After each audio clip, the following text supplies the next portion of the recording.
July 31st, 1944, we were at 27,000 feet over Munich. And about 10 seconds after I dropped the bombs, a burst of flak hit right under us, knocked out two engines, one on each side.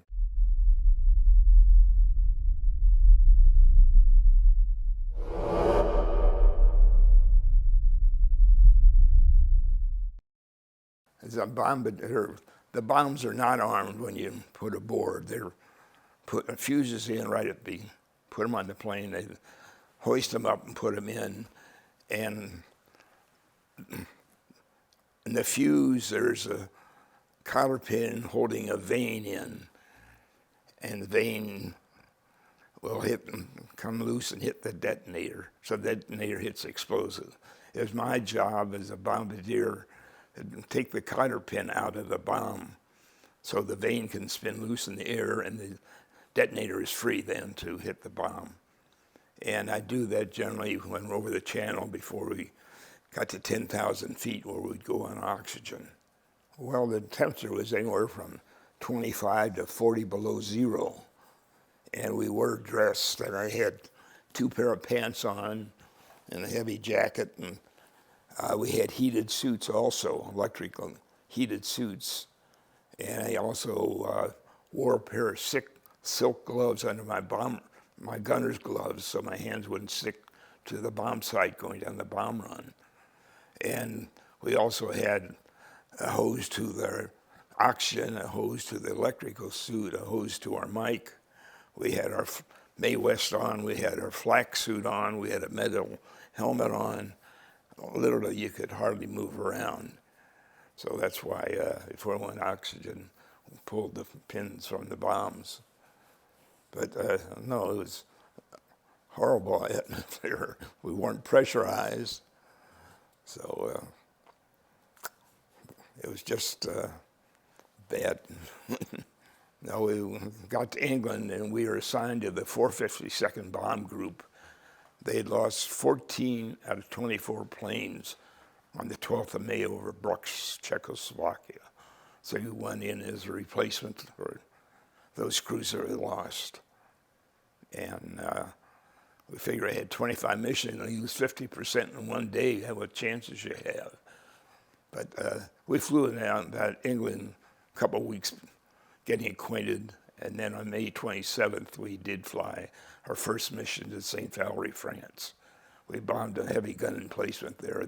The group had gone off earlier, and they sent just a squadron of 6 of us to bomb this heavy gun emplacement. It was about like 70, 80 miles from Normandy, getting ready for the invasion.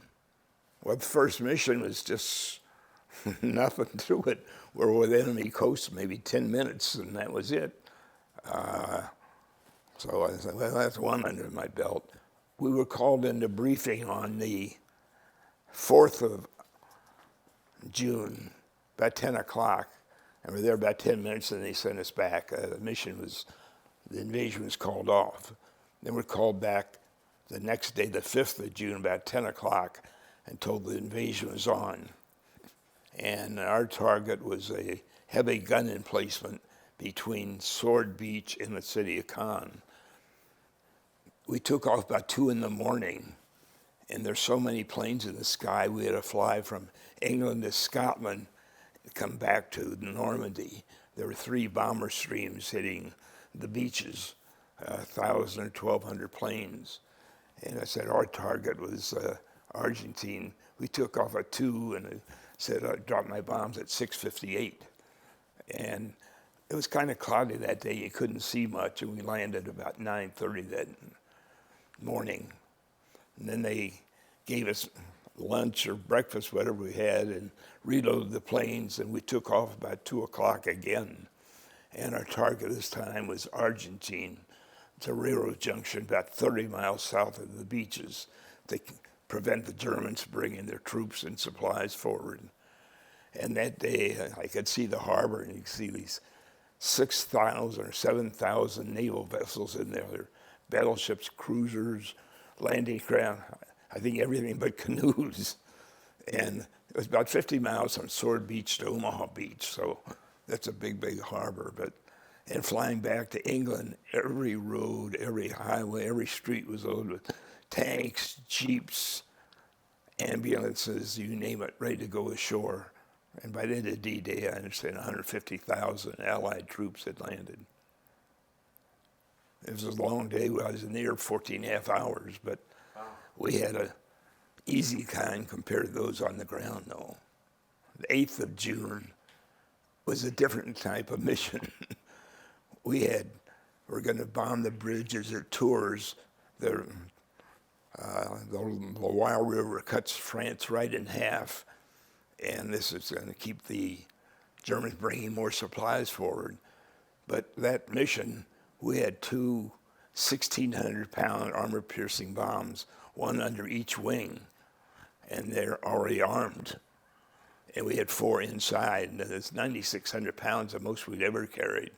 And we're worried we were going to take off, especially with 2 armed bombs aboard. But we made it and took the bridge down like we're supposed to. My most interesting is the trip to Russia. We went into briefing in the morning, and they showed the target. Here it is from here to Berlin, actually Rulin, and all the way into Russia, down to Poltava, Russia. That's between Kiev and Kharkov and the Ukraine. Well, the idea was going to be triangle bombing. We were going to go from Poltava into Italy, bombing on the eastern front, help the Russians, and go back on the western front. This was 2 weeks after D-Day. It was June 21st. Well, we bombed Rulin, an oil refinery on the way, and after 11 and a half hours, we landed in Poltava. And we had 3 airfields, American airfields there, Poltava, Mirgorod, and Piron. But we were tented on the edge of the airfield. And about midnight, the Germans dropped a flare over the field, just like daylight, and proceeded the next hour to bomb the airfield. When we landed 48 B-17, wingtip to wingtip, all in a row. I don't know whether space or trying to impress the Russians, but the bombing went on for an hour. I just ran away and found a Russian family, a slit trench, and went in with them. And I came back about an hour and a half later when the bombing stopped. And this is what I found on my cot. Piece of shrapnel from the German bomb and burned through the top of the tent down into my blanket. Feel this. Woo! But in the morning we woke up, our airplanes, 47 out of 48 B-17s were all destroyed. They were just engines and tails. July 31st, 1944, we were at 27,000 feet over Munich. And about 10 seconds after I dropped the bombs, a burst of flak hit right under us, knocked out 2 engines, 1 on each side. And a piece of flak came through the bottom of the plane. The pilots had on armor seats, maybe a 1/4 inch thick, went through there, went through the co-pilot's left thigh way up here, left hole about the size of a baseball, and out the roof. Well, I was the medical officer of the group, so I went up and gave him a shot of morphine. It was still in flak, so I could leave my guns, and gave him a shot of morphine, sprinkled salt on his wounds. And on 2 engines, you can't keep up with the formation, and you're sitting duck. And we were attacked by fighters, so I had to go back to my guns again. But a squadron of P-51s came and drove them off. But the only thing that saved them was 40 degrees below zero. The blood froze as it came out. So while I was back to my guns, he was not bleeding. We tried to go in Switzerland. It was just 70 miles away from Munich, and it was fogged in, so we could not. So we threw everything overboard that we could. For the last 3.5 hours, I gave him another shot of morphine and kept pressure on his wound with the gauze and bandage, trying to keep the bleeding from being too much. So he survived. In fact, I got a note from him a year later, and thought he'd be in the hospital another 2 years. He had a cast from his chest to his toes. But he was wrong. He was there 4 years and 22 operations later, and he did survive, though. Well, Flak, it's a German 88 projectile. They shot in a series of 4 from 4 batteries and explode at your altitude. By radio signal, they know exactly what your altitude is, whether we're at 27,000 feet, 5 miles up, or whatever. And it's explode into hundreds of pieces and fly all over. We had flak damage probably 50, 60% of the time. In fact, I read someplace where in 1944 alone, 3,501 planes were shot down by flak and another 600 by the Luftwaffe. That's 41,000 airmen that were lost. No, flak was nothing you could do. I mean, in the bomber seat where I am, you're flying, say, that black cloud right in front of you, and from the initial point to the target, we're going straight and level.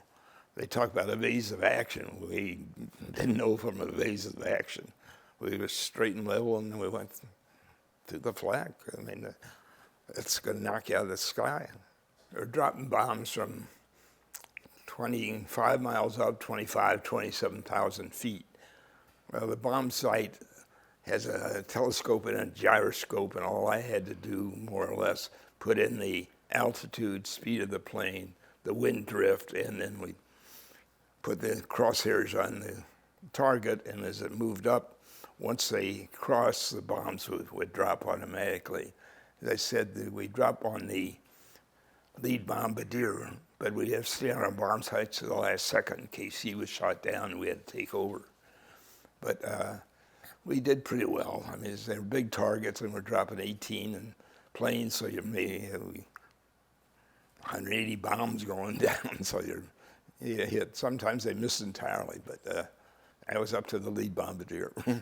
It's hard when you're 5 miles up to find a target in the middle of a city. So as soon as we dropped our bombs, we dropped 2,000 feet trying to get away from it. And we dropped chaff, which is aluminum strips trying to screw up the German artillery, but it didn't work. We had, I guess, flak holes 50, 60% of the time. My 34th mission was to Berlin. Okay. That's the most heavily defended city in all of Europe. And I figure I wasn't coming home from that one. And normally after I dropped the bombs, the navigator and I got back to back in the middle of the cockpit where we were to protect ourselves from flak. And that day I stayed right out in the nose, right in the plexiglass, watched the bombs go all the way down, and figured I wasn't coming back. Well, I did. We lost 17 planes that day, but I was not one of them. But that was scary.